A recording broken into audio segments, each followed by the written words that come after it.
Remember the glory days of the Air Shuttle, that former jewel in the airline crown? It fell on hard times after post 9/11 security slowed everybody down, making less expensive, internet-connected trains and buses more competitive. Well, the Air Shuttle is making a comeback. And here to tell us about it is WSJ's middle seat columnist, Scott McCartney. Welcome, Scott. Great to see you. Great to see you, Tanya. So, Scott, our happy days here again. Fares are down and ridership is up on various shuttles? Yeah, fares are way down between New York and Boston. JetBlue entered that market on October 31st.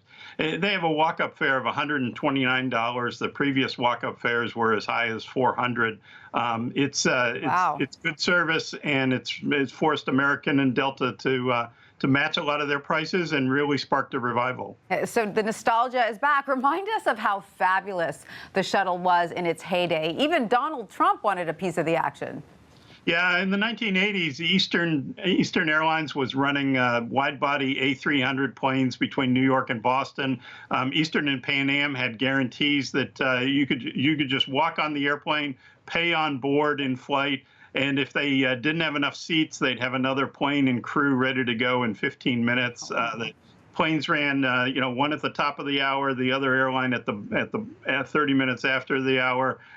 It was easy, fast, and really fun. Sounds like a dream. And then it kind of all fell apart, didn't it? I mean, the point of the shuttle is ease, speed, and as little interruption to your workday as possible. And this hasn't really been the case for, what, 15 years or so?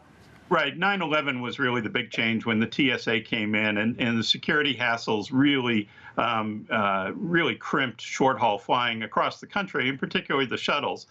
From all those flights, airlines went down to regional jets. Fares were high. You had to get to the airport really early. You were disconnected. You didn't have at the time Wi-Fi and other things. Now you can use your devices. Wi-Fi is getting better on airlines. A lot of those advantages have gone away. Mm-hmm. Now, the demise of the Air Shuttle certainly helped other forms of transportation thrive. And then, of course, you have the Acela, which I'm sure is now the major competitor to these new shuttles. Right, and that was the other big change with 9/11. They both came about the same time. The Acela started in December of 2000, so 16 years ago. And you can be connected. You can use your phone on the Acela. You don't have to, and the time advantage, the Acela takes about 3 hours, 40 minutes, really worked in favor of the train.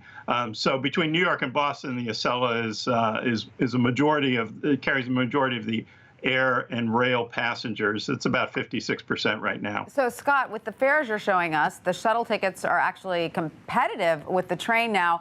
How about boarding speed and connectivity? Can you expect all of that to go as smoothly? Yeah, you really can.